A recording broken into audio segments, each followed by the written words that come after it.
I'm showing some famous ancient zodiacs of ancient Egypt, which are considered very old today, long before the Common Era.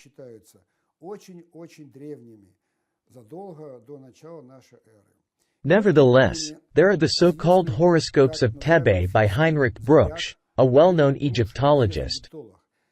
There are 3 of these horoscopes, not just one. Unbiased dating revealed that their dates are not from before the Common Era, but rather from the years 1861, 1841, and 1853 AD. So, until the 19th century, people in Egypt were still buried according to old customs, and the dates were recorded on their tombs using zodiacs.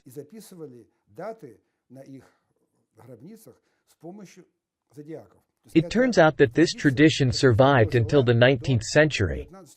So, Egyptologists wrongly attribute the burials found by Brugsch to a time long before the Common Era.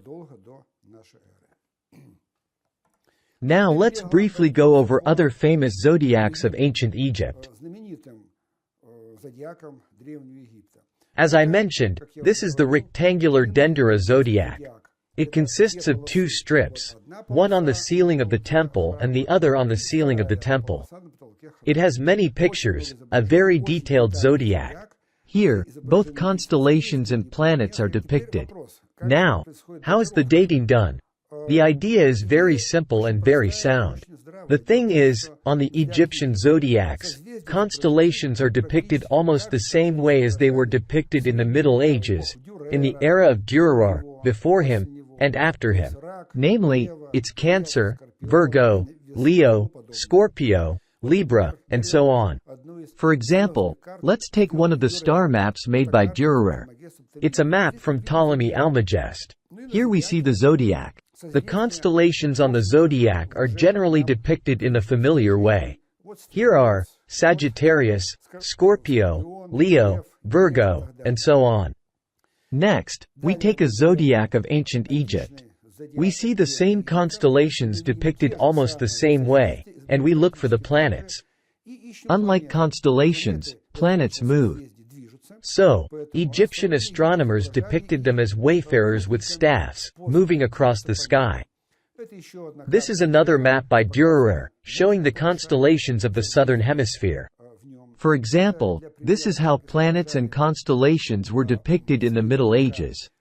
This is one of the zodiacs from the Middle Ages. Again, easily recognizable constellations: Gemini, Aries, Leo, Virgo, Sagittarius, and so on.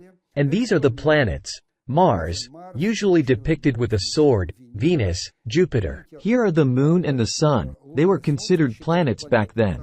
There were 5 planets and 2 more, a total of 7. Here's one of the medieval zodiacs. Mars is depicted as a warrior. There are other images of planets. They usually move. Here's Jupiter in a chariot. The planet glides across the celestial sphere, so planets were depicted as wayfarers with staffs or figures in chariots. Here, birds pull Jupiter's chariot. Here, serpents pull Saturn's chariot, who is malicious god, holding a scythe of death. This is Venus, as we've discussed before, usually depicted as a beautiful woman. Now, for comparison, how are the Egyptian zodiacs deciphered? It's very simple. Here's the constellation of Libra. The various zodiacs in which we see Libra are shown. Here's the image of Libra on Dürer's maps. Here, Libra is depicted on the Dendera round zodiac, and on the rectangular zodiac, the zodiac from the Greater Temple of Esna, and so on. Here are various depictions of Libra. So, we see that Egyptian sculptors used the same symbolism, the same language as Europeans, for example, Dürer. Another example, the constellation of Scorpio. Here's the familiar image in Dürer's drawings. And here's the same Scorpio on various supposedly very ancient Egyptian zodiacs. Again, the round Dendera zodiac, the rectangular Dendera zodiac, the zodiac from the Greater Temple of Esna, and so on. Scorpios everywhere. Of course, Scorpios are drawn differently, but there is no doubt that it is Scorpio. Sagittarius on Durer's map. Here's the depiction of Sagittarius on the zodiacs of ancient Egypt. The round Dendera, the rectangular Dendera, the lesser temple of Esna. Here's Sagittarius on the upper Athribis zodiac. There's no depiction of Sagittarius on the color zodiac of Thebes and the outer Petasiris zodiacs. But the Brooks zodiac has it. Here, Sagittarius is depicted on the Brooks zodiac. To make it completely clear how dating is done, this is the same zodiac on which we ourselves colored the constellations. Here's Sagittarius, Capricorn, Scorpio, Libra, Aries, Pisces, Aquarius, and so on. The constellations are marked in red. They are depicted completely unambiguously. The planets' wayfarers are marked in yellow, usually with staffs in their hands. The secondary horoscopes, which are also present here, are shown in a different color. In addition to the main horoscope, there are horoscopes indicating the positions of the planets on the days of the winter and summer solstices. There is a lot of such information, which allows for unambiguous dating. Here, let's say, Leo, Virgo, similar coloring on the second ceiling strip. Here's the constellation of Taurus. The moon is depicted in it, and this is the Dendera zodiac we've already discussed. For clarity, we marked the constellations in red: Virgo, Leo, Aries, Pisces, Libra, and so on. The planets are shown in yellow. And, as I said, 7 yellow hands show the date on the red clock face. The date is calculated unambiguously. As we've mentioned, it's the 12th century of the Common Era, not ancient times. Here's the zodiac from the Greater Temple of Esna colored by us. It's the same principle, so I won't explain it in detail. Again, here's Leo, Scorpio, Cancer, Pisces, and so on. Red indicates constellations, yellow indicates planets, and green indicates additional figures representing secondary horoscopes, the positions of planets on the days of equinoxes and solstices, summer and winter. A similar picture is for the zodiac in Temple of Esna. It's the Lesser Esna zodiac. Here it is. It's also very large. There's a lot of information. Therefore, it's not surprising that the resulting dates are unambiguous. Astronomers who guided the sculptors understood that the enormous effort put into the depiction must be very precise. Therefore, the dating is unambiguous. There are no mistakes in the location of planets and constellations. Another zodiac of ancient Egypt, the Athribis zodiac. The scheme is slightly different, but the same constellations. Here's Sagittarius, Leo, Virgo, Aquarius pouring water from jugs. Here's Pisces, usually depicted as 2 fish. Over, there are Gemini. The same symbolism, the same planets. Here, they are depicted as birds flying along the zodiac. Another example of a zodiac. Again, supposedly very ancient, long before the Common Era. As it turns out, it's a very late depiction. Another zodiac, Brooks zodiac, which we discussed. It's depicted on the lid of a coffin. In general, the idea is clear. A person was buried in a coffin. His mummy was covered with a wooden or stone lid. On the bottom of this lid, right in front of the mummy's eyes, the starry sky was painted. The starry sky is the goddess Nut, the Egyptian goddess of the sky. Here's the zodiac, with planets on it, that is, the date when the mummy was buried. A very understandable and simple idea. The mummy of a person lies in the coffin and sees the starry sky above him at the moment when he departed to the afterlife. Another very famous Egyptian zodiac. Another zodiac.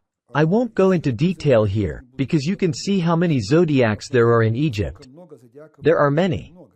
And now, the final table, although it's incomplete. We ourselves have discovered more than 60 zodiacs in ancient Egypt and in Europe. Here are the datings. On the left are the datings of the zodiacs, supposedly ancient Egypt. According to modern chronology, Egyptologists attribute all this to the deepest antiquity of Egypt. In reality, as we have said, their dates fall in the range from around the year 1000 to 1900. Brooks's last zodiac is from the mid-19th century. In Egypt, the ancient burial tradition still persisted in the 19th century.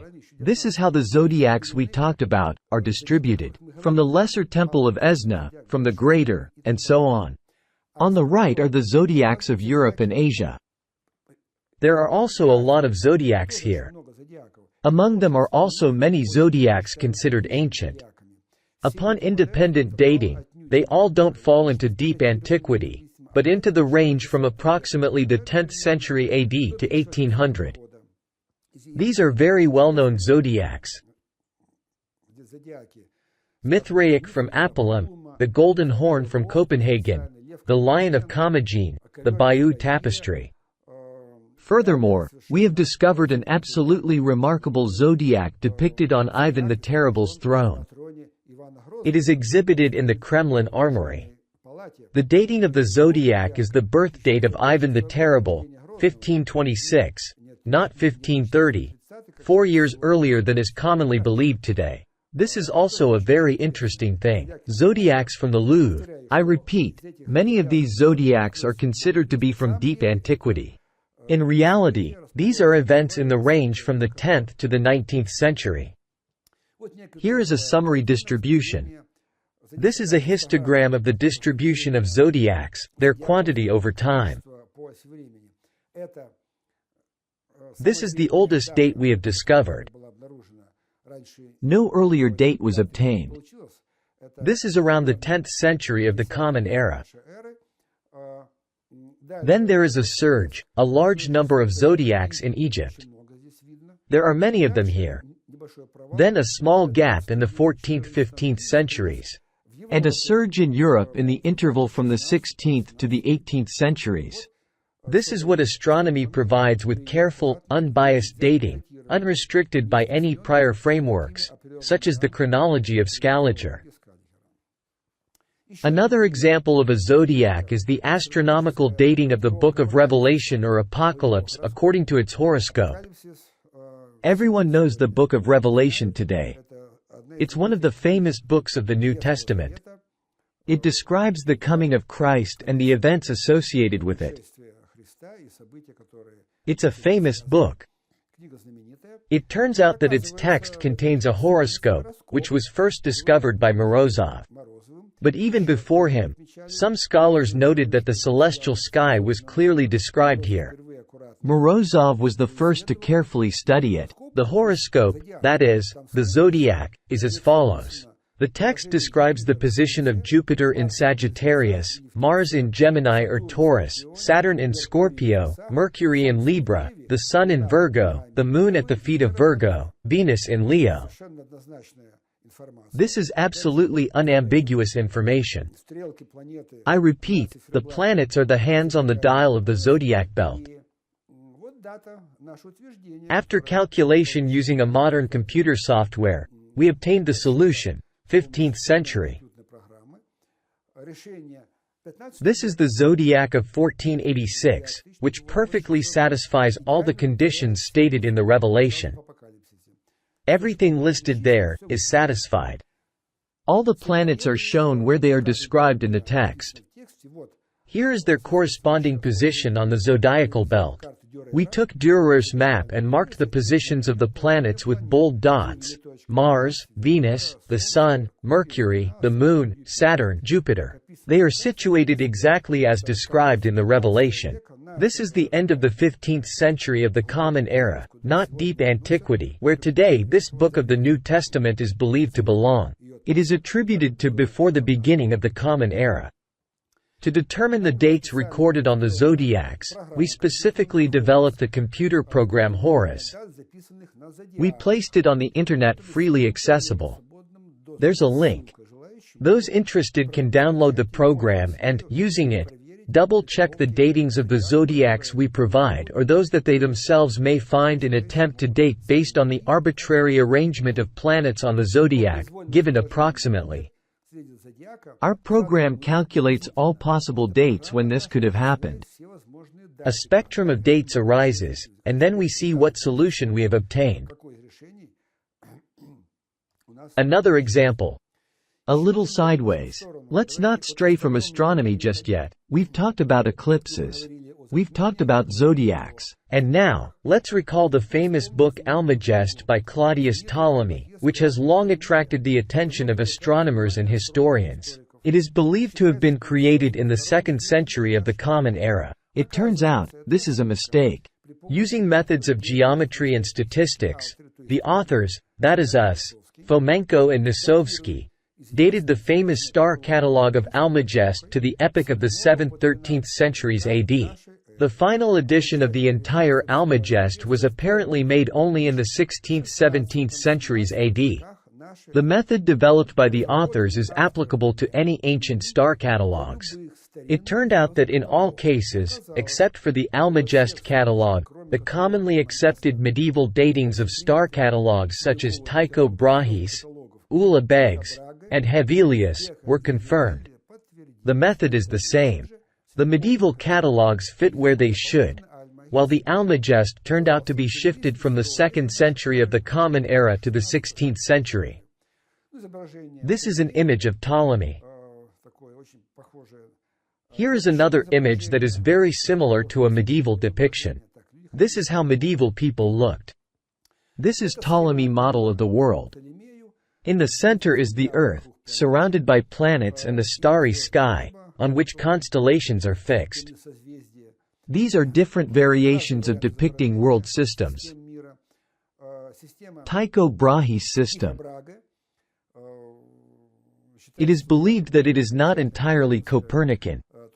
It is said that only Copernicus placed the Sun at the center of the universe, around which planets, including Earth, rotate, and Tycho Brahe supposedly didn't fully understand this, and he is kind of an intermediate link between Ptolemy and Copernicus. This is untrue. Tycho Brahe's system is earlier than the Copernican system. This system is precisely Copernican, because although here the Earth is drawn in the center, all the planets revolve around the Sun. It's a matter of where to place the origin of coordinates. We, as mathematicians, understand that if you place the observer on the Earth, you will get a picture of the modern world system, precisely Tycho Brahe's, and placing the observer on the Sun, you will get Copernican system. Tycho Brahe's system is also Copernican, but that's a little off topic. These are the coordinates on the celestial sphere. The positions of the equator and the ecliptic, which were used in Ptolemy Almagest. The ecliptic and the equator are linked by certain movements.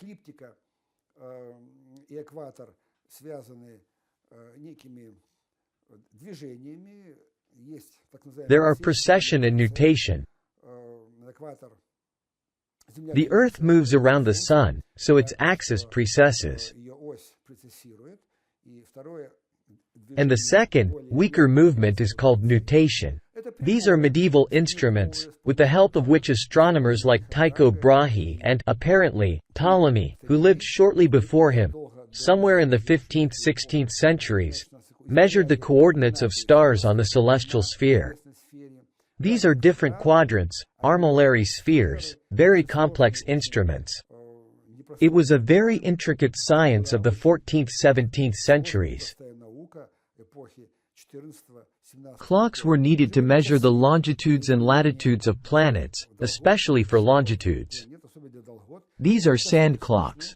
As we understand, their accuracy is not very high. That is precisely why the accuracy of ancient catalogues is not very high. For Ptolemy, it's 10 minutes. This is the starry sky, the constellations described in Ptolemy Almagest. Not only the zodiacal constellations are described, but also those located in the northern hemisphere, and partially in the southern. This is a star map by Dürer, which was included in the 16th century editions of the Almagest. For illustration, this is one of the pages of the Almagest from a medieval edition.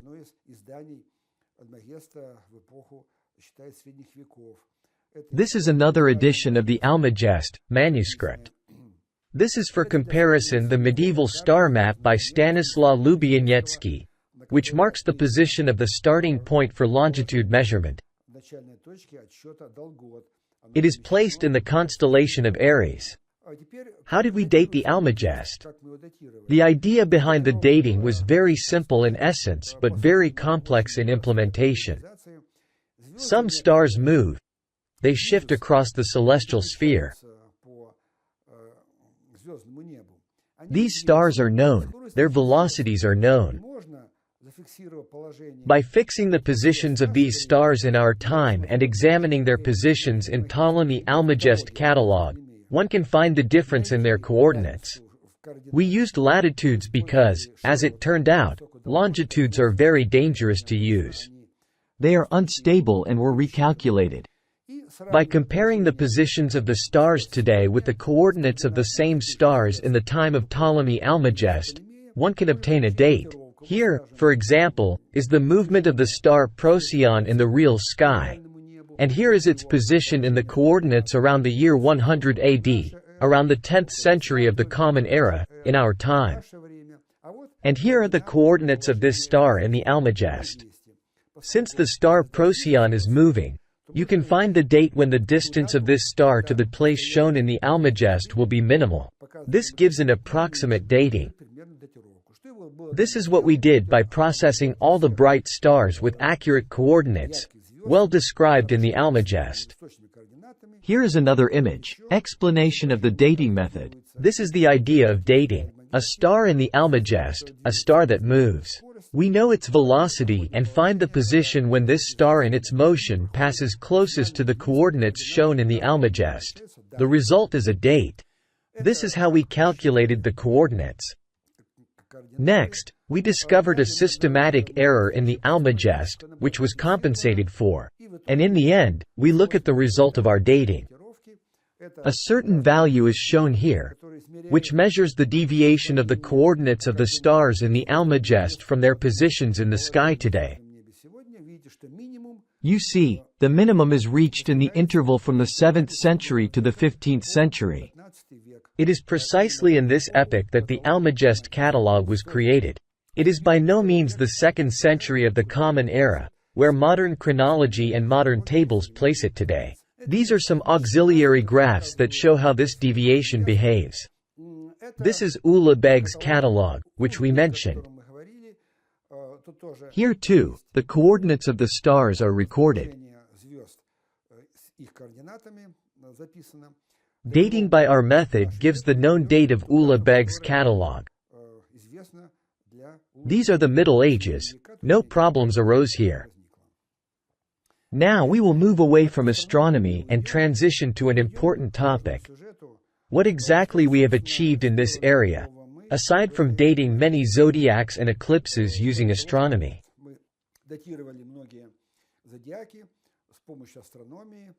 I've talked about the parameter d double dash.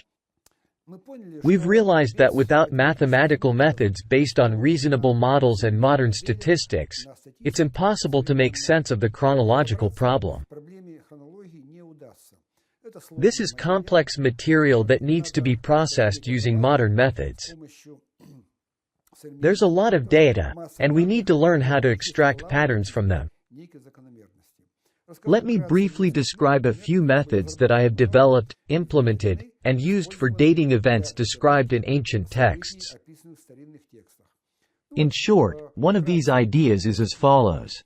On the time axis, let's consider the years from A to B in a certain epoch. Let's take two chronicles describing events of this epoch, Chronicle X and Chronicle Y. Usually, the chronicles are divided by years and chapters. Each chapter describes the events of one year. Let's calculate the volume of each chapter. We'll get a number. This is the volume of per annum chronicle. Two graphs emerge. How can we use them for dating? Here's the reasonable idea. Let's consider the AB epoch and look at a graph showing the volume of information about the events of that year recorded by its contemporaries. This will be some graph. Then the texts disappear, the texts perish, and the graph decreases. The model is as follows. From the years about which contemporaries wrote a lot, more will remain.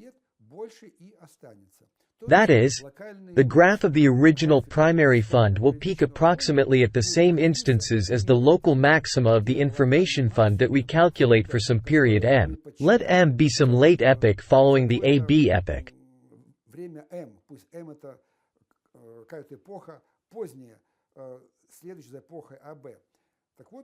The idea is that the text volumes peak in roughly the same points on the time axis as the volume graph for the original information fund.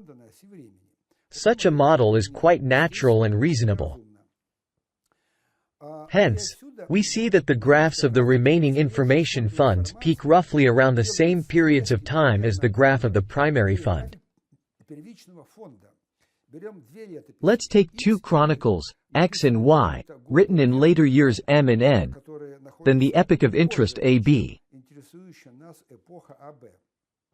From the previous hypothetical model, which is a certain theoretical model, it follows that the volume graphs for chronicles X and Y make splashes approximately at the same points as the volume graphs of the information that remained until their time. Here are two graphs plotted for the chronicle created in epoch M and in epoch N. What does this lead to? Here's what, the consequence. The volume graphs of dependent chronicles, that is, those describing approximately the same epoch, peak practically simultaneously. However, the magnitudes of the peaks can be significantly different. And the volume graphs of independent chronicles X and Y, that is, those describing significantly different epochs, peak at different points after aligning the time segment AB for X and CD for Y. Let's look at the graphs. If these epochs are different, then their peaks have no knowledge of each other. This graph peaks here, while this graph peaks in a completely different place. Although over time, the height of the graph C of t, which is the primary fund, decreases, nevertheless, from the years in which especially many texts were written by their contemporaries, more will remain.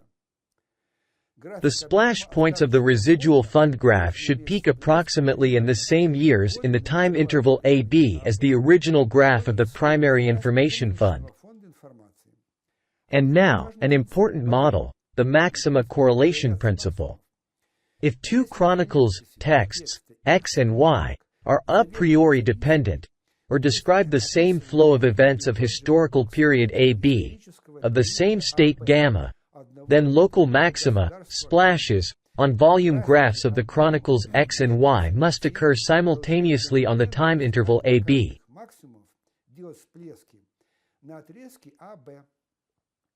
Here is the graph when the texts are dependent. In other words, the years described in detail in chronicle X and the years described in detail in chronicle Y must be close or coincident. On the contrary, if chronicles X and Y are a priori independent, i.e., describe either different historical periods AB and CD, or different flows of events in different states, then the volume graphs for chronicles X and Y reach their local maxima in different points. In other words, the peaks of the graphs should not correlate. Here is shown how it looks when different epochs are described. Two examples. A priori dependent Russian chronicles, covering the same epoch from the 9th century to the 13th century. Looking at their per annum volume graphs, we see a very strong correlation, which is not surprising. This confirms the model that dependent texts make splashes in approximately the same years. The amplitudes may vary, but the peak points occur virtually simultaneously. The model has been confirmed and validated on many dozens of processed, a priori dependent chronicles. Another example of dependent chronicles, the Russian Supercell Chronicle, the Russian Nikiforov Chronicle, and the famous Tale of Bygone Years, also a Russian chronicle. Although the Tale of Bygone Years is richer, with greater amplitude, the spikes occur approximately in the same years as the spikes in the two chronicles above, the Supercell and Nikiforov chronicles. Another example of dependent texts, the Divina Chronicle and its brief edition. Again, it is evident that the graphs correlate well, confirming the model that dependent texts peak virtually simultaneously. Now, the consequence of this application. We can compare not only a priori dependent texts but also different texts. Here's what was discovered through processing and comparing ancient texts with medieval texts. The top graph, which will now continue on the next slides, represents the famous text, History of Rome by Titus Livy. It's a multi-volume edition written by the ancient classic, long before the Common Era. The work begins with the foundation of Rome and covers several centuries. Here's the volume graph, and you can see the spikes. At the bottom is the medieval text by Gregorovius. He's a 19th century author who wrote the history of medieval Rome from the 4th century AD to the 18th century. His work is more detailed. Naturally, the amplitudes here are higher. However, when processing these graphs using a standard package, it turns out that the spikes indeed occur around the same epochs after aligning the two time intervals. Let's conditionally consider the start of Livy's narrative as year 0, which in modern textbooks is roughly the 8th century BC. Let's align it with the beginning of the text that describes the history of medieval Rome, around the year 300, and observe how the spikes align. Through processing, it's evident that the spikes occur roughly in the same years. These are long graphs that stretch over several hundred years. And here, we reach the 9th century AD. This is where Titus Livy ends. The spikes occur in much the same way as they do for a priori dependent texts. This leads to the hypothesis that the ancient description by Titus Livy and Gregorovius's account of medieval Rome are narratives about roughly the same events, with Titus Livy's account shifted forward by several hundred years. Second example. Again, Titus Livy and another medieval text, the famous text by Baronius, describing the history of Rome also with a shift of several hundred years. Here's the shift. For Titus Livy, the starting point is the middle of the 8th century BC, while for Baronius, it's after the beginning of the Common Era. After processing these graphs, massive spikes emerge. The shaded areas indicate the correlation of these spike points when comparing the ancient text and the medieval text. At the top, Baronius's text and medieval Rome. At the bottom, Titus Livy's text, the ancient Rome. Baronius's description extends to the year 400 AD, while Titus Livy's also extends to 400 years from the foundation of Rome. This is one methodology. With its help, numerous texts have been discovered that describe the same epochs, as inferred from this model, verified on reliable material. But today, some texts are classified as ancient, while others are classified as medieval. As it turns out, they speak of the same events, but the difference in dating is quite significant, several hundred years. The second mathematical model was also devised and used for dating events. It is based on a completely different principle. The frequency damping principle, describing a chronologically correct order of generation chapters in texts. What is a generation chapter? Let's take a chronicle. It's divided into fragments where events related to people of one generation are described. Grandfathers, fathers, sons, grandsons. With the correct numeration of generation chapters in place, a chronicler passing from descriptions of one generation to the next, changes characters as well. This is a kind of theoretical model. In other words, when he describes the generations preceding generation Q, he says nothing about the characters of this generation, since they have not been born yet. Then, in his description of generation Q, the chronicler mostly speaks about the characters of this generation, since the events described are directly connected to them. Finally, passing to the description of subsequent generations, the chronicler mentions the previous characters in decreasing frequency, since he describes new events, the characters of which replace the ones departed. In short, the model is formulated as follows. Each generation gives birth to new historical figures. With the change of generations, these figures are replaced. The model has been tested on reliable texts. Here's its formalization. Here's the graph. Horizontally, the chronology is plotted. Here are the generation numbers, from the first to the nth generation. Vertically, the frequencies are plotted. The number of mentions of characters who emerged in generation Q, it's some number. Initially, they are not mentioned, then their mentions more or less monotonically decrease on average, and with time, new characters emerge. Here's a theoretical model. If we now take the entire text, then for each line, the damping model of mentions of people who emerged in this epoch is visible.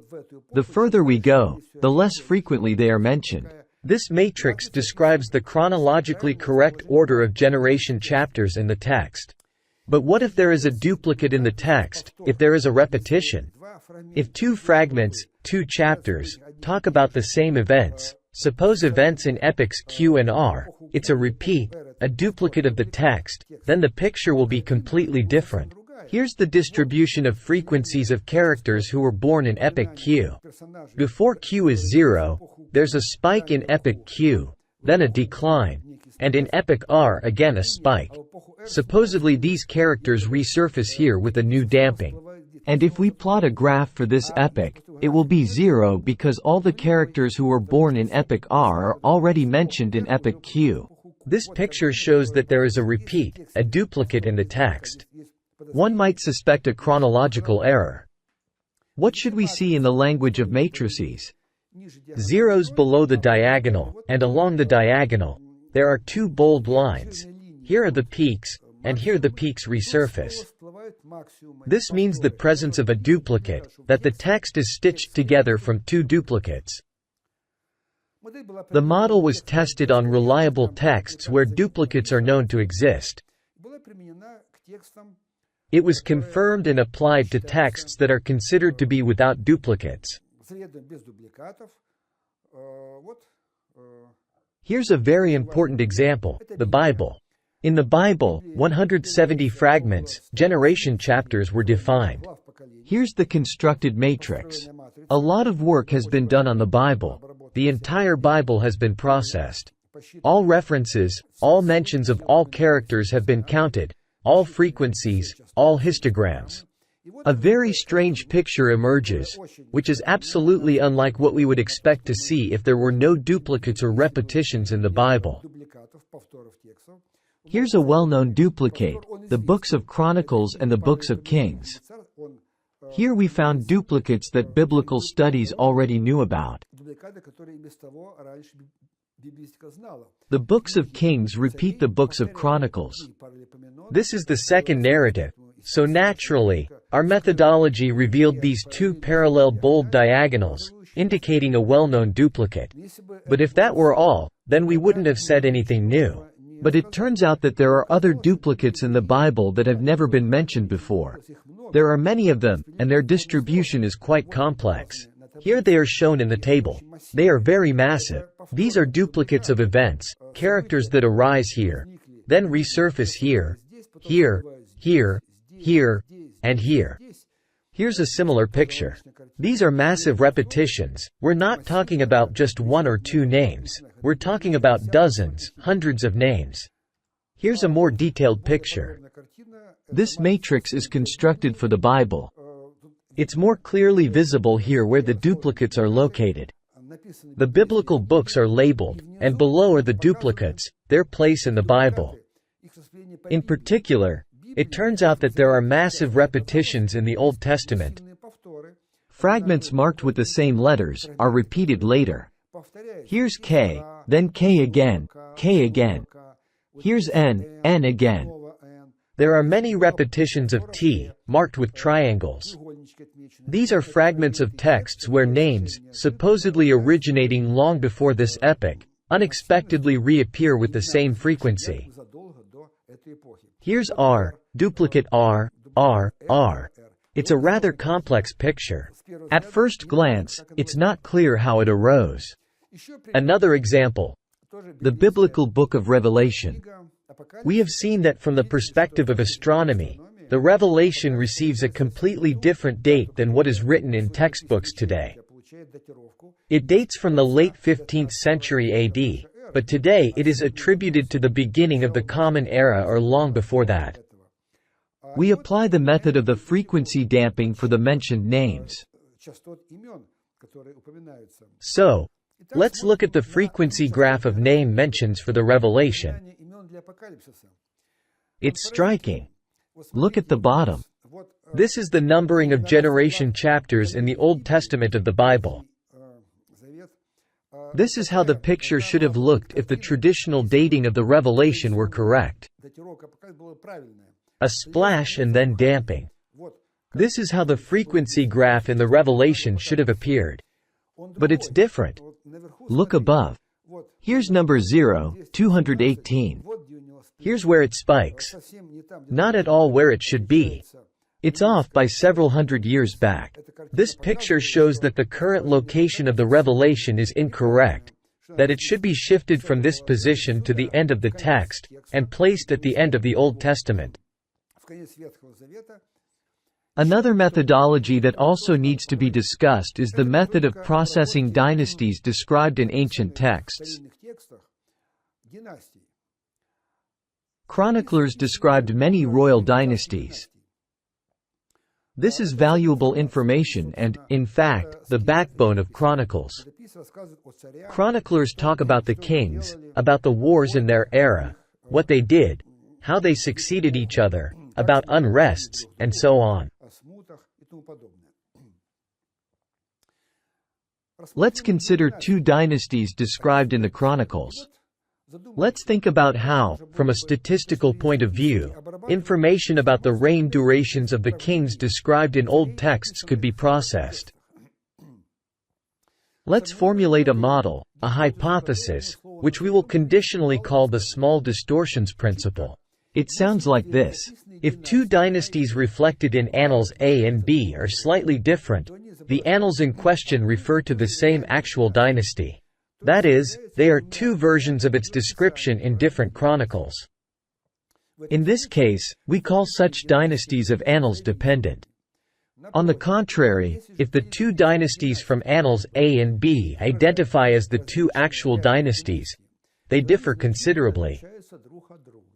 We call them independent. The remaining pairs of dynasties shall be referred to as neutral. What lies at the foundation of this theoretical model? The next consideration is that different chroniclers did not distort the same actual dynasty much in their chronicles. This hypothesis requires experimental verification. In case of its validity, an important and far from obvious quality will be revealed, one that characterizes the activity of ancient chroniclers. Specifically, the dynasties of annals that appeared in the description of the same actual dynasty differ from one another and from their prototype less than veritably different actual dynasties. Next, we found a numerical coefficient that measures the distance between two dynasties. The discovery of this coefficient is also not obvious. Here is a certain hypothetical mathematical model. These are real dynasties, represented as vectors. Their coordinates are the reign durations of the kings. It results in a vector in k-dimensional space. K is the number of kings. Each chronicle dynasty is represented by a point, a vector in this space. Chroniclers multiply it. In describing it, they make mistakes in counting how many years each king ruled. Therefore, it results in a cloud. Each bold point is multiplied and generates close points. These are virtual dynasties. This can be further processed. We found a coefficient that helps compare these dynasties. Here is a visual representation. This is dynasty A. These are the ordinal numbers of kings. The first, the second, and so on up to the K, and these are their reign durations. The first king, the second king, the third king. This is the second dynasty. Two graphs appear. These graphs can be compared. If the dynasties are independent, of course, we will not find anything similar. Different rulers, different eras, different reigns, no correlations, neither mathematically nor visually will be found. Furthermore, we developed a method that allows comparing these dynasties. These are some illustrations showing how this coefficient is calculated. I will skip these details. It turned out that this coefficient, which we discovered, when applied to the processing of a priori dependent and a priori independent pairs of dynasties, showed that indeed, the coefficient distinguishes dependent pairs well, that is, pairs from the same era. Here the coefficient turned out to be small. Here is its value. And when we compare a priori independent, different dynasties, the coefficient turned out to be very large, 10 to the power of -3. This allows for the creation of a method for recognizing dependent and independent dynasties in assembly of texts. Further diagrams show the results of a very large numerical experiment processing hundreds of texts and dozens of pairs of dynasties, which were compared using this mathematical-statistical method.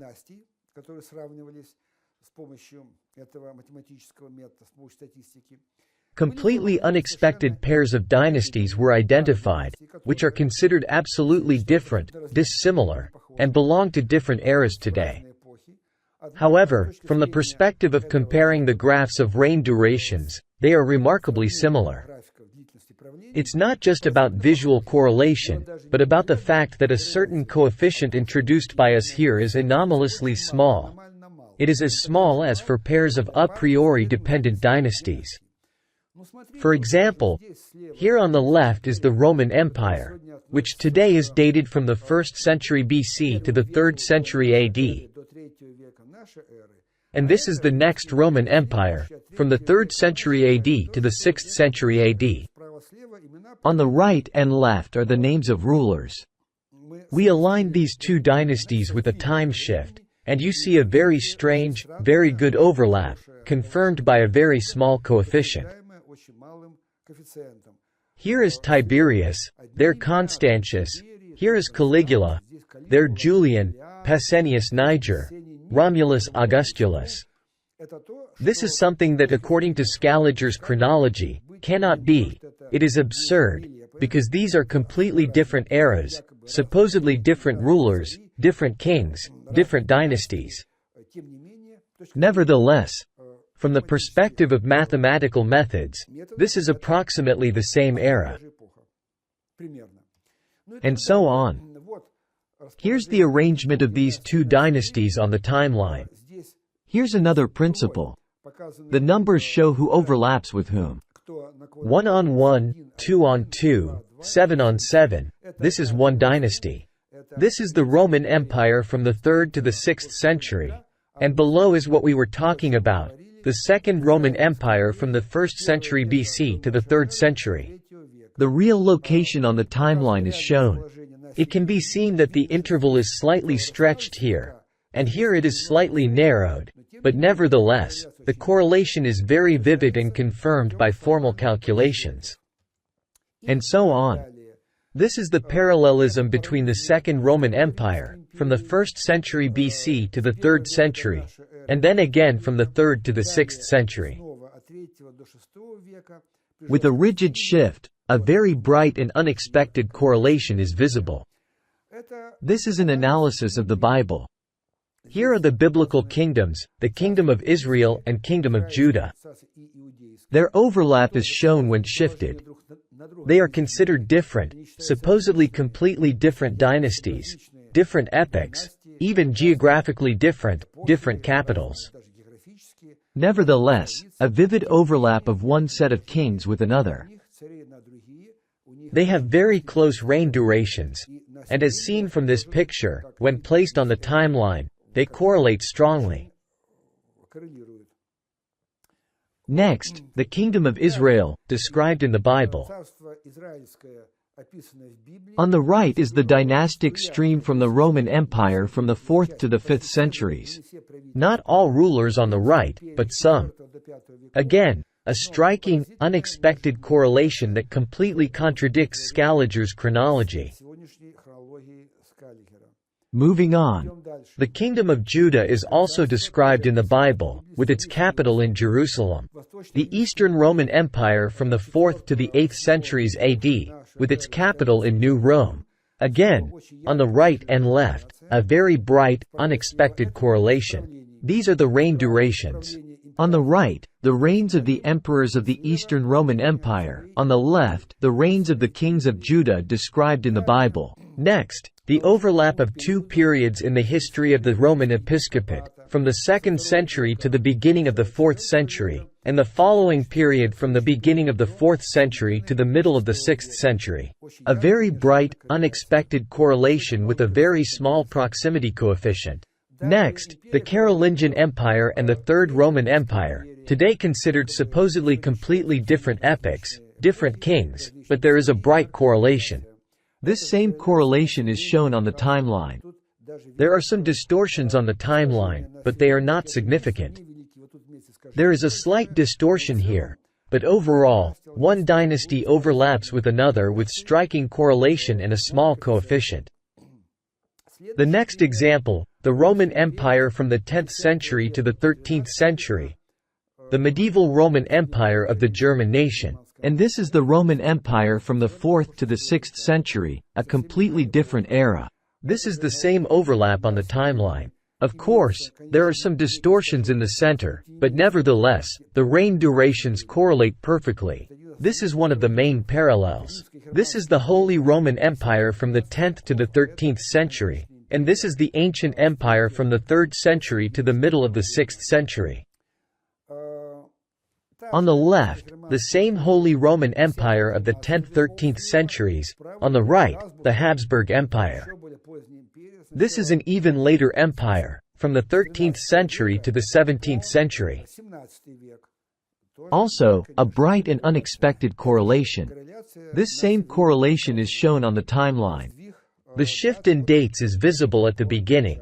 Here is the year 900, here is the 13th century. A shift of 362 years. And so on. I won't go into so much detail anymore. Many of these dynasties have been discovered. Absolutely all of them contradict Scaliger's chronology and at first glance, are perceived very unexpectedly. Nevertheless, formal processing pulls out these pairs from a huge reservoir of dynasties. And this needs to be somehow dealt with. This effect needs to be explained. The effect is very massive. These are not isolated examples. This is a kind of mass phenomenon. Here we go with these examples.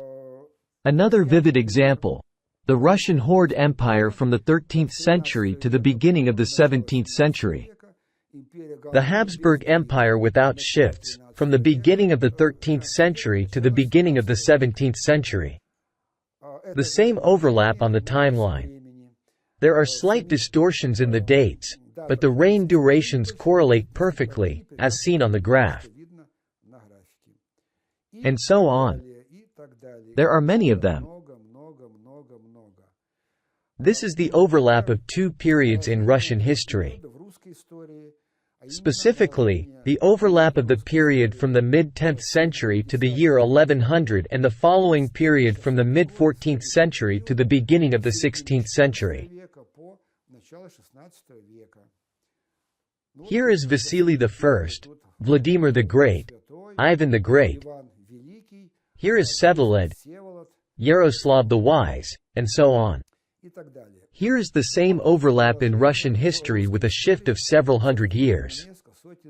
Here is Dmitry Donskoy, and in an earlier era, his phantom reflection, Svetoslav, Vasily I, Vladimir the Great, Vasily III, Vladimir Monomakh, phantom reflections of later rulers. This is also a remarkable scheme. It is the duplication of information from the Holy Roman Empire of the German nation, and the second duplicate is the Judean Israelite kingdom described in the Bible. Details are described here. It is clear that there is a lot of information. Each of these blocks is well known and discussed in works. These are famous events in the Middle Ages and in antiquity.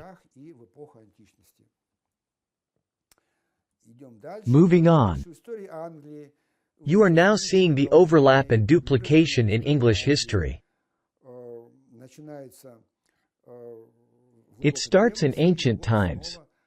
One period in English history, another period in English history. One of them is a duplicate of the other. And the overlap with the history of Byzantium, England on the left, Byzantium on the right. Again, the overlap of English history with Byzantine history, with a shift. Very lengthy parallelism. Many rulers. The overlap of the Byzantine era of the Palaiologos, from the 13th to the 15th centuries, and at the top, the Plantagenet dynasty from the 12th to the 14th centuries. The same overlap on the timeline. Another overlap. Another example from ancient Greek history. The overlap of the history of monarchical Athens with a stream of Byzantine emperors from the 13th to the 15th centuries. The shifts are very significant, spanning hundreds of years. Overlaying the era of ancient Greece, the kings of Lacedaemon, the Eurypintids, and on the right, the medieval despots of Mystras. This is the 14th century and so forth. I'll skip these examples. How can we make sense of all this? What could it all mean? Here's the important result that summarizes everything. This was a very brief overview of a vast amount of material, which is detailed in several books, the references to which were provided at the beginning of our discussion. Now, how can we understand all of this? The general layout of duplicates in the textbook of Scaliger Petavius. The discovery of the three basic chronological shifts. Phantom sine wave. The main result I came up with in 1977 to 1979 is that the Scaligerian textbook of ancient and medieval history is a collation of four virtually identical shorter chronicles, shifted by approximately 333, 1050, and 1800 years against their medieval original.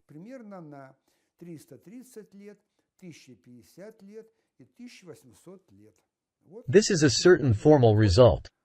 Here is a diagram showing what happened. There is an original text that describes events roughly from the 10th century AD to the beginning of the 17th century. Then it was duplicated. By duplicating the information, some texts were shifted into the past, resulting in a longer chronicle. It is indicated by these letters and C1 in the picture. Then this chronicle was duplicated once, twice, 3, 4 times, and shifted back in time. Ideally, these different chronicles should have been glued together, overlaying them without any time shift. A mistake was made. The original of this chronicle was first shifted back by approximately 300 years, then further back by 1050 years, and the deepest shift by 1800 years. After that, these chronicles were glued together, resulting in a long chronicle that covers a very long time interval, supposedly from ancient times to the beginning of the 17th century. But, in this chronicle repetitions appeared. The statement is absolutely unexpected and very non-trivial. This is indeed Scaliger's textbook, which we have been talking about from the very beginning. This is a long textbook, a long chronicle, but it contains repetitions. There are passages that talk about the same events. In fact, these are phantom reflections of events located in the interval from the 10th century to the beginning of the 17th century. That is, the entire textbook was created by repeatedly duplicating these blocks of events by shifting them far into the past by different time intervals. Above is another remarkable graph. It's the Bible. This is the overlap of the Bible. It turned out that the Bible is also a chronicle, covering events from the supposedly distant past to the beginning of the 17th century in Scaliger's Chronology. It also contains duplicates. This is part of Scaliger's textbook, a smaller part of it, a subset. The originals are located in the interval from the 10th century AD to the 17th century. Then, by duplicating this information, a longer chronicle with repetitions was obtained. This is a summary that shows how a very short original chronicle became a very long one. But it contains repetitions. This is a more detailed graph showing how the information is duplicated, which epochs repeat each other. Identical letters indicate identical duplicates. For example, this letter T and that letter T are duplicates in this very long chronicle. I won't go into detail about names and epochs here. It is evident that there is a lot of information.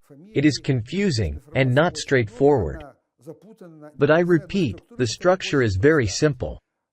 One short chronicle is glued 4 times to itself with shifts, resulting in a long chronicle. This is another example showing the overlap of the Bible on European history. This overlap is based on volume functions. I won't go into detail about it anymore. And here's another image.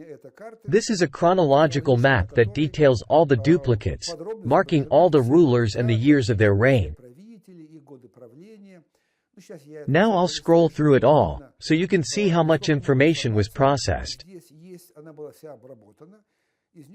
A system of shifts was extracted from it. Look at these dates, the names of the rulers, the shifts in time, the different epochs. This is how it was all compiled, then encoded and processed using a computer.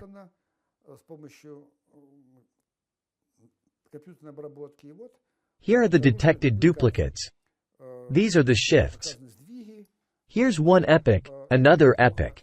Here are 2 duplicates. Here's another duplicate. Here's another pair of duplicates, and so on. All of this is located on the timeline. This is a visual representation of how Scaliger's textbook is structured. It contains repetitions, and they all come from the era from the 10th century to the beginning of the 17th century. Now let's take a little break from statistics.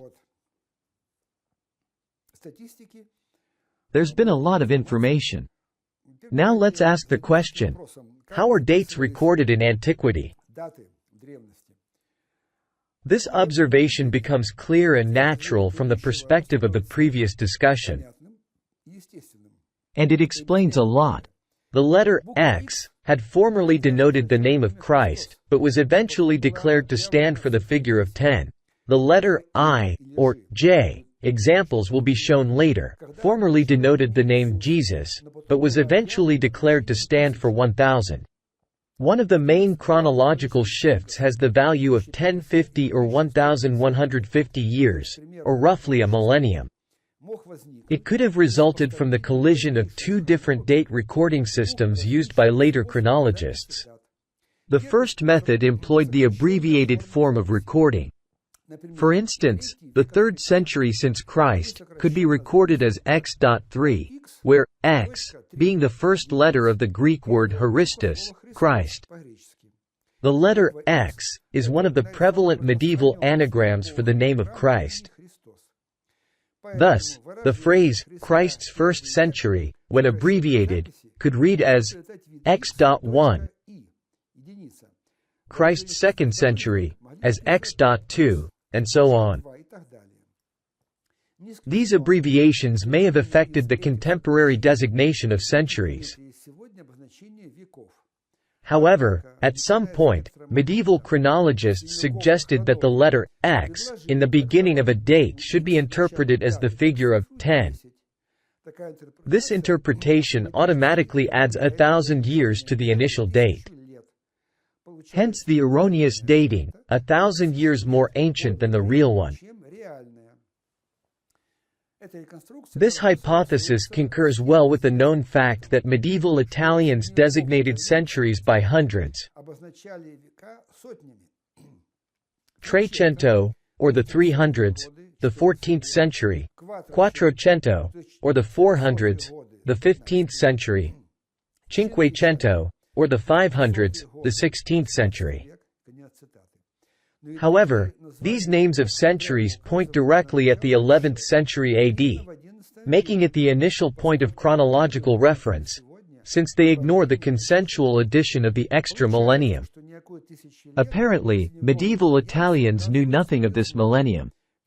As we are beginning to realize, the reason was very simple: this extra millennium never existed. Furthermore, the Latin letter I, the first letter of the word Jesus, which is the Greek spelling of the name Jesus, could have been the abbreviation of this name initially. Thus, the year 1300, for instance, might have originally been transcribed as I.300, that is, year 300 since Jesus, written the Greek way. This recording method conforms with the previous, because I-300, that is year 300 of Jesus, is year 300 from the beginning of the 11th century AD, or the 12th century, which is more correct.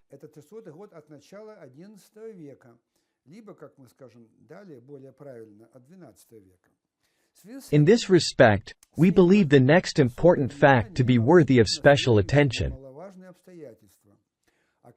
In medieval documents, especially those of the 14th–17th century, with dates written in letters, the initial symbol believed to symbolize millennia today was separated from the rest of the symbols used for tens or hundreds by dots.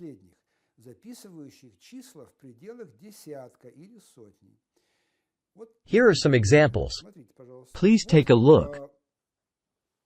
This is a date, and now we'll see it, but it's upside down, supposedly 1595. And we see I, followed by a dot, then 595. From Jesus, the year 595. Not 1,000. Apparently, this is how a shift of 1,000 years could have occurred. Another well-known medieval print. Here's the date, and now we'll zoom in, supposedly 1706, which is the 18th century. I, 706. From Jesus, the year 706, not 1706. Another example is from Dürer's drawing. Here's the date, it's Albrecht Dürer, his monogram. Today historians read it as 1524. Unlikely. We zoom in and see I.D. 524, from Jesus, the year 524. This places the birth of Christ somewhere in the 11th–12th centuries, not in the 1st century AD. A shift of 1,000 years. Another print, there are many of them. This is just one example. There are dozens, if not hundreds, of such prints. At the top is the date. It's believed to be the inventor of gunpowder, Schwartz. Zoom in on the date and see I. There's no dot here, but still, there's I, 380, the year 380 from Jesus. More examples from modern Western museums. If you stroll through contemporary museums in Europe, you'll see dates. Here it says, J, 670. For Jesus, there were two initial letters, I and J, Jesus in English, for example. This isn't a number, it's the letter J. Previously, it wasn't a numeral, it was a name. Here's an enlargement of J, 670. Jesus, 670 AD. Another example. This is Germany. Also, J instead of the figure of 1. Later, it was declared to stand for the figure of 1. Initially, it was the letter J, 603. In a museum in France, there are old chests. Today, this date is read as 1788. Again, It's the letter J for Jesus. and so on. Again, instead of the figure of 1, the letter J for Jesus. Another date. Again, the letter J. These aren't isolated examples, it's a mass phenomenon. There are dozens and hundreds of such examples. The first letter is J. Here's the letter I, then comes the figure of 5. The letter I, then 77. Today it's considered 1577. Unlikely. This is the letter for Jesus. From Jesus, 577. The initial point of reference was the 11th or 12th century. Here's the enlargement. This is a kind of interim summary. Take a look at this diagram. Here, dates are plotted along the timeline, from minus the 5th century to the beginning of the 17th century. These are shifts in dating according to the new chronology. Let's go through this table. I've talked about some things, and some I haven't. Let's start from the bottom. The zodiacs of Athribis, ancient Egypt. Here's their dating, as it's written in textbooks today. Here's what astronomy gives us. A shift, at least, of 1,000 years forward. The zodiacs of Dendera, we've talked about them. Minus the 1st century and the 1st century, according to the chronology of modern historians. A shift forward of approximately 1,000 years. This is the 12th century. Almagest, which I mentioned. Today we're told that it's supposedly the 2nd century AD. Not true. This is a shift forward to the era from the 7th to the 14th centuries. And apparently, This is the era when its star catalog was created. The eclipse according to Titus Livy. I didn't mention this, but here's an example. Today in the textbook, it's the 2nd century BC. With unbiased, formal, careful dating, a shift forward, and for Titus Livy's eclipse, you get the 10th or the beginning of the 11th century. The famous Thucydides triad I spoke of. With some strain, it's dated to the 5th century BC. Everywhere strained interpretations were made. And with Titus Livy, astronomers made strains to forcibly fit this description here. Strains were made with Thucydides. With accurate, precise dating without strains and without errors, we get 2 dates. The most reliable is the 12th century AD.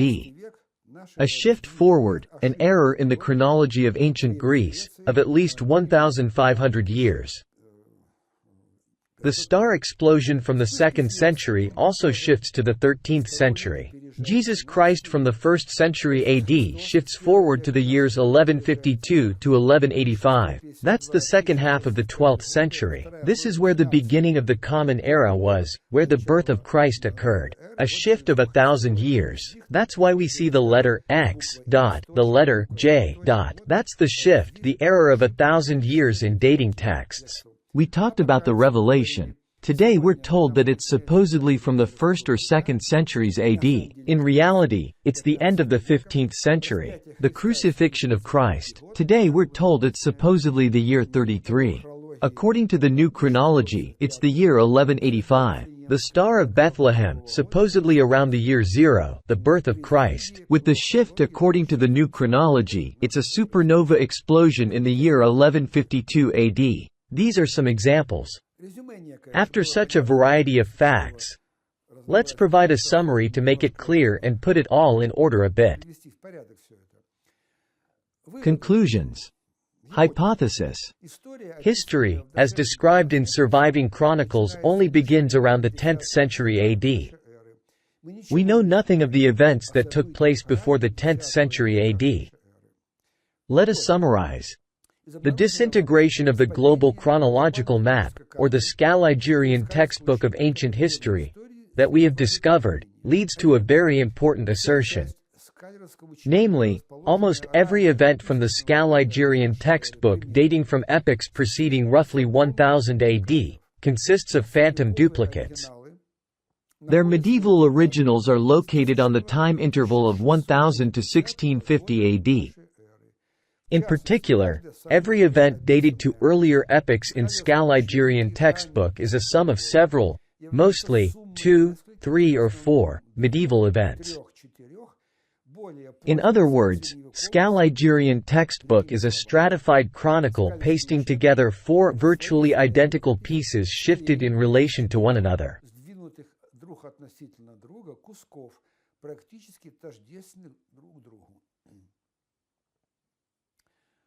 Here I'll skip and conclude. In general, the outline of the global chronology was created in the 16th–17th century and described in the works of Scaliger and Petavius. It is precisely here that the last period ends, after having traveled backwards in time due to chronological errors and spanning the phantom ancient duplicates. This is very important. The application of our empirico-statistical methods to the period of 1600 to 1900 AD has detected no phantom duplicates, which proves the chronological outline of 1600 to 1900 to be reliable as a whole. The Scaligerian textbook originated from the shorter chronicle as a result of chronological errors that we have talked about, as well as intentional distortions of medieval history. About the reasons for this, I refer you to our books, The Empire, Biblical Russia, and Western European Myth. The discovered disintegration of the Scaligerian textbook into a sum of 4 short chronicles is not accidental at all. Quite the opposite, we have come across traces of a fairly deliberate creation of artificially elongated history, which the chronologists of the 16th–17th century were actively involved in.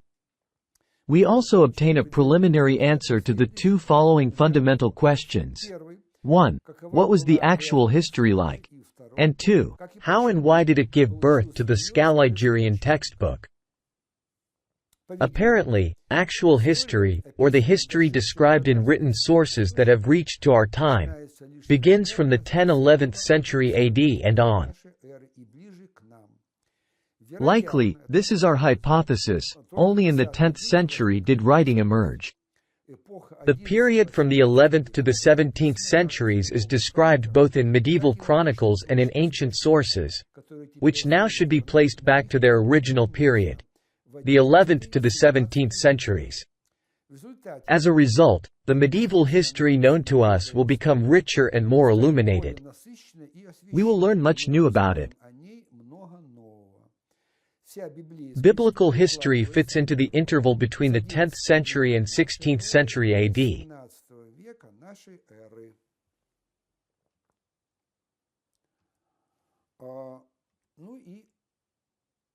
At the end of this section, I will reiterate this idea once again in other words, so that it is understood by the listeners and viewers. This narrative is not simple, so I will repeat this thought again, but slightly differently. Apparently, authentic history only begins in the 17th century AD. History of the 11th–16th centuries is largely distorted. Many dates of the 11th–16th centuries require correction. The chronological outline, which was shown earlier, leads to the need for shifting certain events of the 10th–13th centuries forwards by approximately 330 or 360 years, since they might date from the Habsburg epoch of the 14th–17th centuries.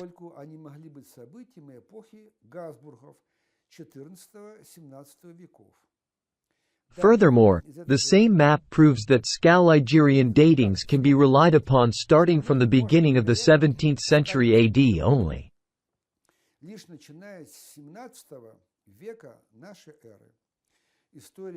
History of the 14th–16th centuries is largely distorted. The alteration of dates might not be as grave as it is in case of earlier epochs. However, the Scaligerian school introduced major distortions into the interpretation of many important events of the 14th–17th centuries. The actual count of years of the new era starting from the birth of Christ in 1152 AD, or, according to the erroneous medieval tradition reconstructed by us, from 1053 AD, might add at least 50 to 150 years to the datings of books considered published in the 15th–16th centuries.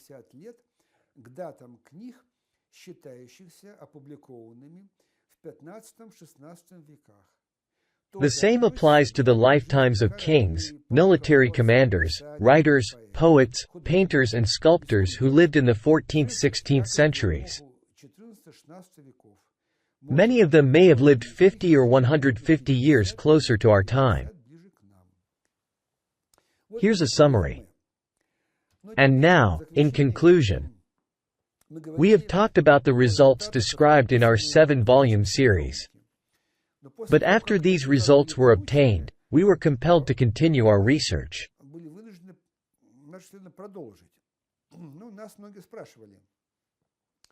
Many asked us, suppose you, as mathematicians, statisticians, are correct. Suppose there are major errors in chronology. Suppose that indeed Isaac Newton, Morozov, Hardwin, Robert Baldau, and you have noticed the need for a radical change in chronology, a change in dates. Then what was the real history? At first, we thought that we, as mathematicians, proposed methods, we created a new chronology. In this chronology, the datings of zodiacs are absolute dates. These are very important milestones, driven into the timeline, on which hangs the history of Egypt, all events of Europe, the Middle East, events described in the Bible. We provided a certain scheme, gave a certain framework.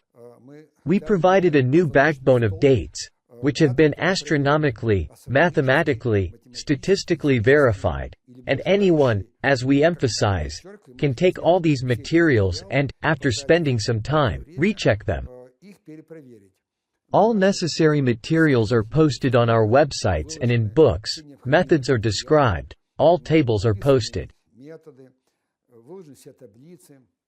Anyone interested can verify our datings.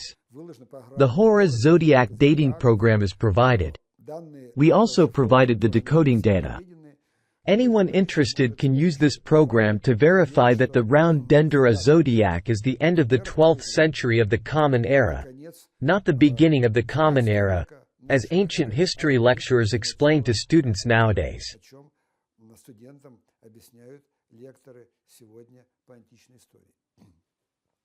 We assumed that after this, historians would analyze the new chronology and attempt, at least in the form of a hypothesis, to construct some new version, to reconstruct events that should have followed the milestones of reliable absolute dates we established, for example, with the help of astronomy. However, unfortunately, this did not happen. Historians have many other things to do. The material is not easy. To understand it, one needs to have a certain basis, a foundation of knowledge in calendar theory, statistics, astronomy, and mathematics. These are the lectures that would be given to history students at the history department today. Unfortunately, this is not the case. We hope it will be.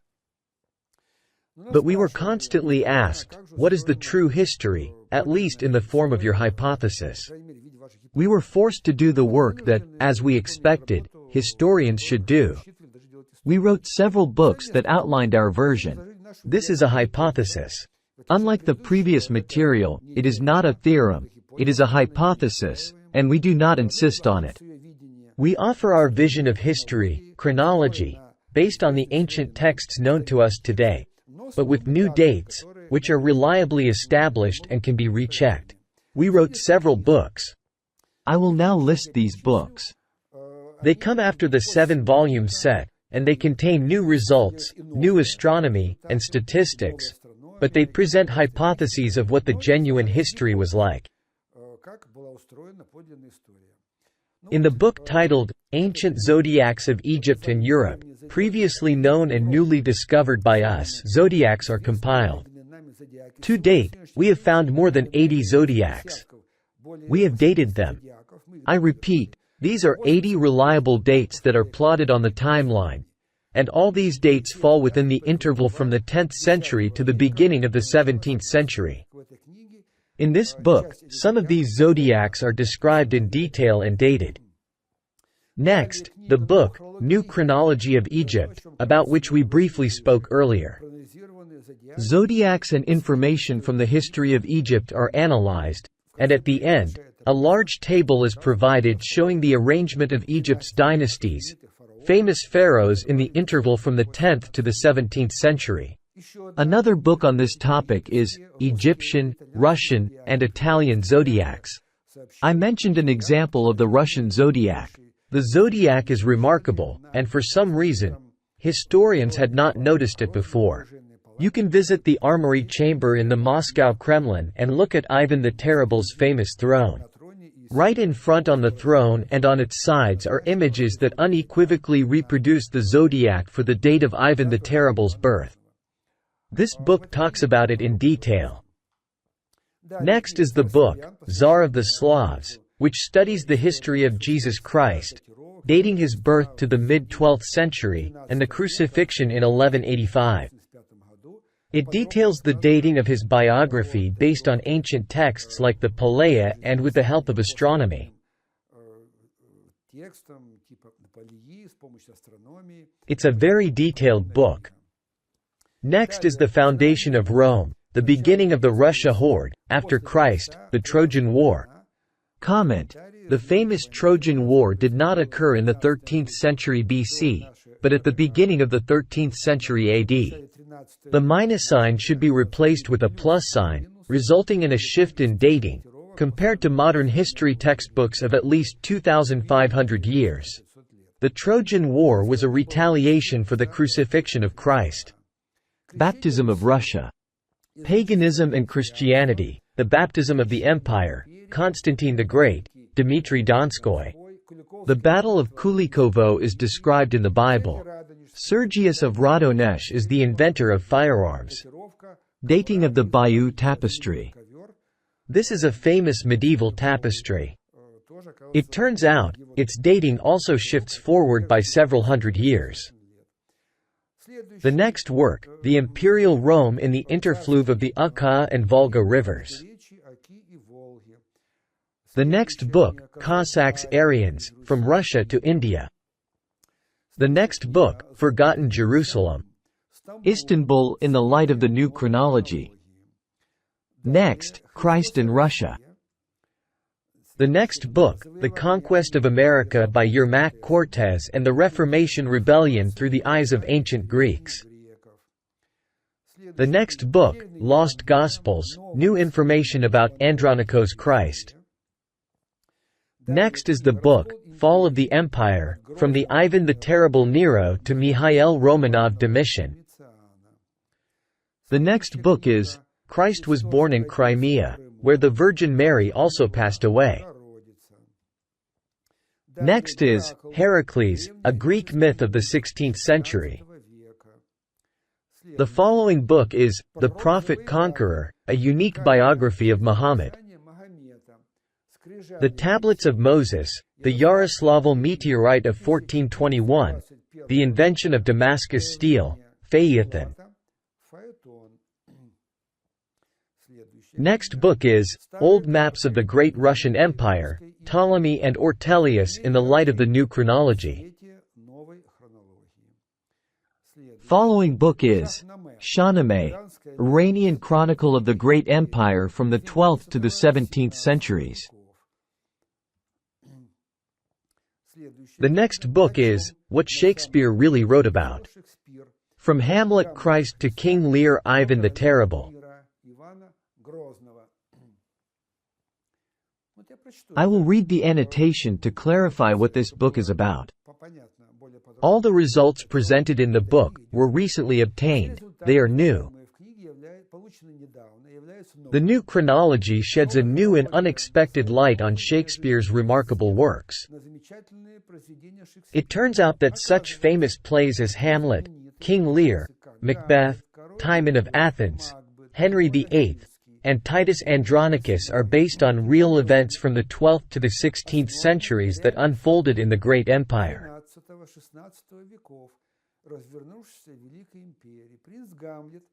Prince Hamlet turns out to be a reflection of Andronikos Christ, Andrei Bogolubsky, and John the Baptist. King Lear is a reflection of Khan Ivan the Terrible. King Macbeth is the biblical King Herod.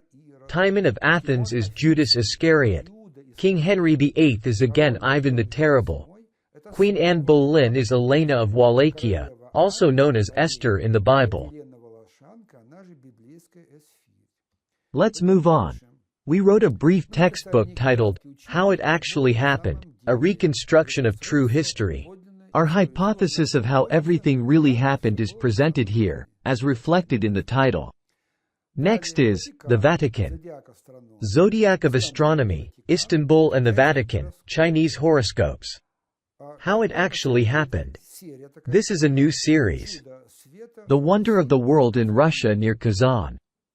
Turns out, the first Kaaba was in Belar near Kazan in Russia. Moses struck water from the rock here. The famous ancient Delphi with an oracle was located in Crimea on Cape Fiolent, where Christ was born. The next book is, Dr. Faust, Christ Through the Eyes of the Antichrist. Why was the story of Faust created? The Destructive Purpose of François Rabelais novel. The ship Vasa is the last ship of antiquity. Next is a book, Don Quixote or Ivan the Terrible, also from the series, How It Actually Happened. The following book from this series is, God of War. Next is, The Last Journey of the Holy Family. Then, Buddha and Krishna are reflections of Christ. Every story wants to be told. Eulenspiegel and Gulliver. Anti-Gospels of the 16th–18th centuries.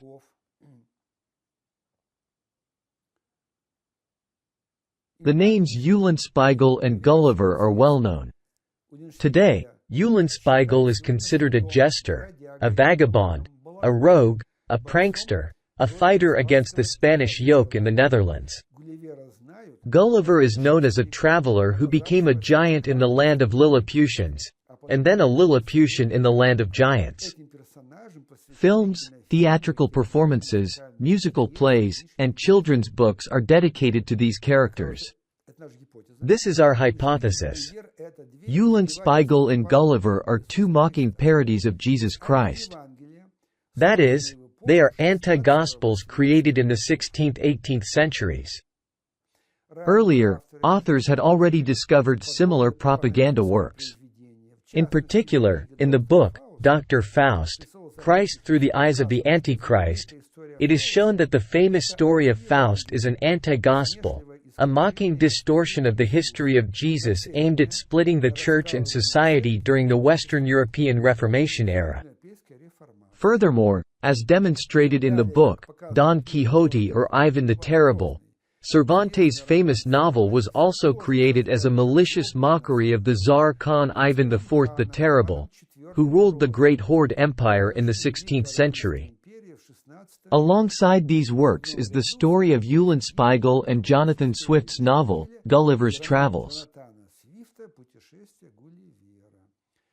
The next book is, Utopias and Socialism as Struggles Against Russia Horde. And finally, we come to an end. A recently released book is, The Incas Came to America from Russia Horde. And the last book is, The Mound of Christ and the Virgin Mary. Tristan and Isolde, just released from the series, How It Actually Happened. Let's conclude this introductory lecture here. Those interested can turn to our books and find a lot of new, interesting information there. You don't need to read all the books. I recommend reading a couple. The first book of the 7-volume set is Introduction. It discusses the issue of chronology, our datings, and our methods, which we created based on mathematics, statistics. It will give a general understanding of how the new chronology works, and what the true history was, which is our hypothesis. That's all. Thank you.